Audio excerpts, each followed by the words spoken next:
아침에 일어나서 이제 첫 발을 디딜 때 이제 발 뒤꿈치 여기 안쪽이 찌릿하고 아픈 느낌, 사실은 이 족저근막염의 이제 신호일 수 있습니다. 생각외로 이 러닝이라는 게 발에 부담이 상당히 많이 되거든요. 족저근막염은 일단 생기고 나면 잘 안 나아요. 초반에는 이런 부분으로도 충분히 호전시킬 수가 있기 때문에.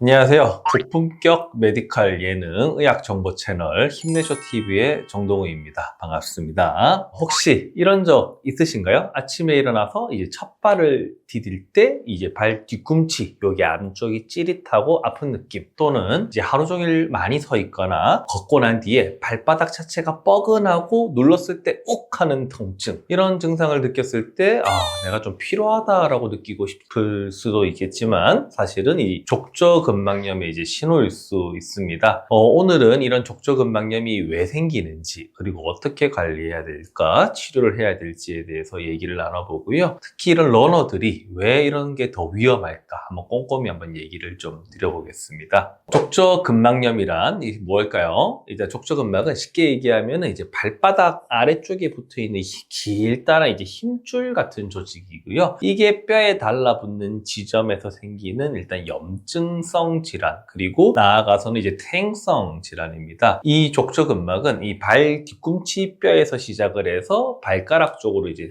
진행을 하게 되고, 발의 아치를 지탱을 하고 걸을 때 충격을 흡수해주는 역할을 합니다. 그런데 이제 이 구조물이 이제 반복적으로 염증이 생기고 늘어나고 힘을 받다 보면 이제 미세한 손상이 생기게 되고, 나아가서는 이제 파열로 진행할 수 있거든요. 이런 부분들이 반복되면서 이제 통증이 더 발생을 하게 됩니다. 족저근막염이 생기면 대표적인 증상들, 주로 이제 발바닥 뒤꿈치가 아프기 시작을 하는데, 이제 특징적으로 아침에 이제 첫 발 디딜 때 통증이 심해지고요. 이제 조금 쓰다 보면 이 족저근막이 약간 스트레칭이 되고 유연해지면서 좀 통증이 완화됩니다. 그렇지만 이제 조금 더 많이 쓰다 보면 오후쯤 돼서 다시 또 아픈 증상들이 또 흔히 생기게 되고요. 특히 이 통증의 위치가 발 뒤꿈치 중에서 약간 안쪽 복숭아뼈 쪽으로 치우치는 뒤꿈치 통증이 생길 때 이 족저근막염을 강력하게 조금 더 의심을 할 수 있을 것 같습니다. 그리고 이런 부분들은 또 눌렀을 때 압통이 딱 그 부위에 특징적으로 느껴지거든요. 그래서 이제 이 압통 여부,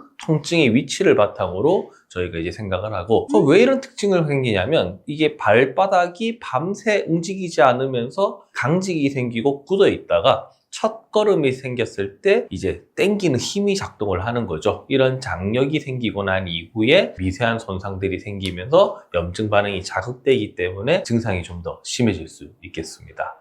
족저근막염이 이제 생길 수 있는 원인은 사실 좀 다양해요. 그 중에 가장 흔한 거는 일단 반복적 사용, 스트레스예요. 내가 오랜 기간 동안 계속 걷고 같은 자세를 유지하면서 서 있다 보면 이런 부분들의 미세한 손상이 누적이 되면서 이제 증상이 생기고요. 또 체중이 증가하게 되면 내가 발에 해야 되는 일 자체가 늘어나는 거죠. 그러다 보면은 이제 부담이 증가하면서 통증이 심해질 수가 있고요. 이 신발 자체가 나랑 좀 잘 안 맞는 경우, 또는 너무 오랜 기간 동안 같은 신발을 신음으로써 이 쿠션이 망가진 경우, 또는 이제 쿠션 자체가 없는 너무 얇은 신발, 이런 것들을 신게 되면은 족저근막염이 좀 나빠질 수가 있고, 또 내가 발이 가지고 있는 고유한 특징이 있는 사람들이 있습니다. 평발처럼 이 발의 아치가 완전히 이렇게 평평해지는 사람, 또는 우리가 요족이라고 하죠. 아치가 너무 이렇게 높은 사람들은 발의 충격 흡수율이 떨어지기 때문에 족저근막염이 심하게 올 수도 있고 잘 생기게 됩니다. 그리고 또 과도한 운동을 많이 하는 경우들,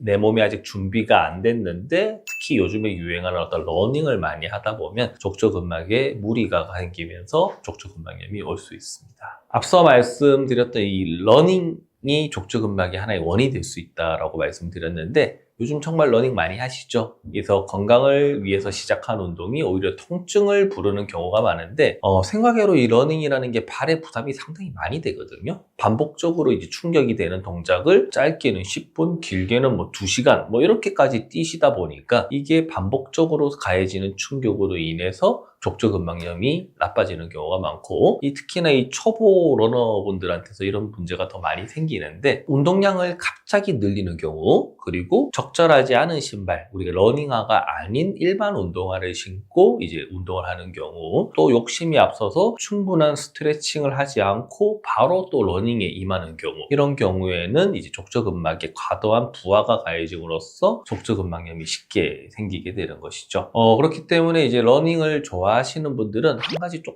지켜야 되시는 게 있어요. 그래서 꼭 중요한 게 운동 전후에 적절한 스트레칭과 이제 신발 관리, 그리고 매일 뛰시는 것도 분명히 좋을 수는 있지만 내 발의 건강을 위해서라면 일주일에 한 1회, 2회 정도는 주기적으로 좀 쉬어가시면서 러닝을 하시면 더욱더 좋을 것 같고요. 맨바닥을 뛰기보다는 좀 잘 닦여 있는 우리 트랙 또는 잔디 이런 쪽에서 뛰어주신다라고 하면 그 바닥에서도 이제 충격을 잘 흡수를 하기 때문에 발의 부담을 좀 줄일 수 있을 것 같습니다.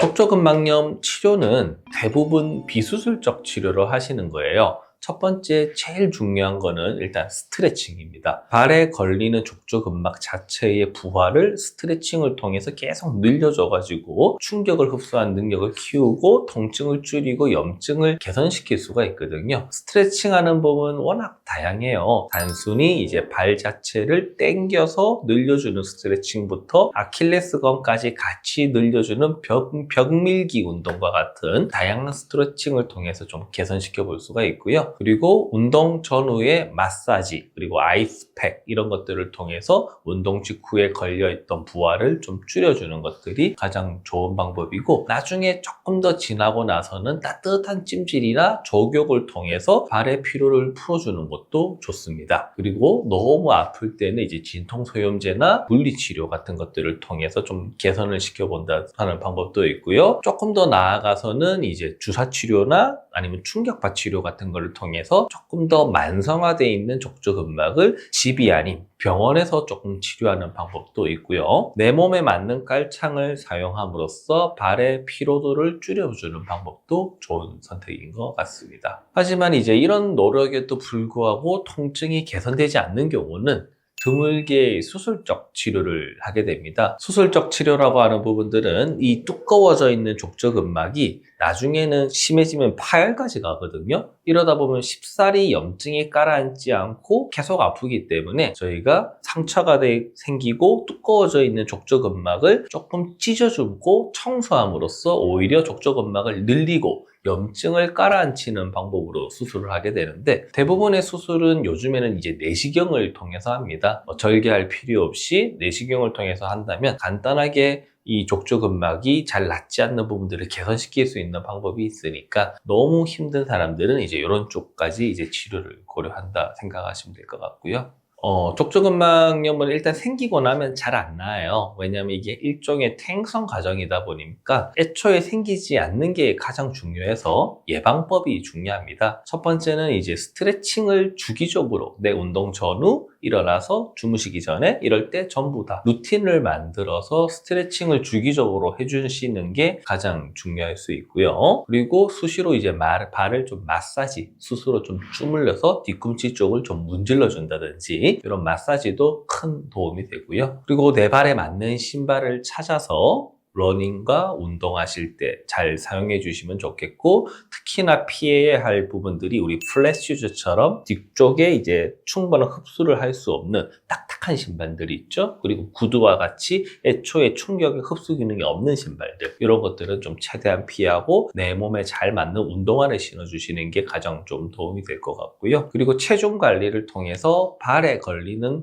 부하 자체를 줄여주는 것도 상당히 좋은 데이기 때문에 다이어트도 하시면은 족저근막염 개선에 많이 도움이 됩니다. 그리고 운동 아무리 좋아도 많으면 독이 될 수 있거든요. 그렇기 때문에 운동을 하실 때 꼭 쉬는 날을 정해서 내 근육과 족저근막이 쉬어가고 회복될 수 있는 시간을 좀 가져보시라 말씀을 드립니다. 족저근막염은 이제 방치하면은 이제 망성 통증으로 발전할 수 있고 잘 안 낫고 평생 따라다닐 수 있는 질병이에요. 그렇기 때문에 이 조기 진단과 올바른 관리가 상당히 중요하고 초반에는 이런 부분으로도 충분히 호전시킬 수가 있기 때문에 특히 이제 발을 요즘처럼 많이 써야 되는 러너분들 좀 주의가 더 필요할 것 같습니다. 그래서 올바른 자세, 생활 습관, 그리고 이제 이런 내 통증이 생겼을 때 초기에 호소하는 내 몸의 증상들을 좀 귀를 기울여 주신다면 더 나쁘게 진행하는 걸 막아볼 수 있을 것 같습니다. 이상 힘내쇼 TV의 정동호였습니다. 시청해 주셔서 감사합니다.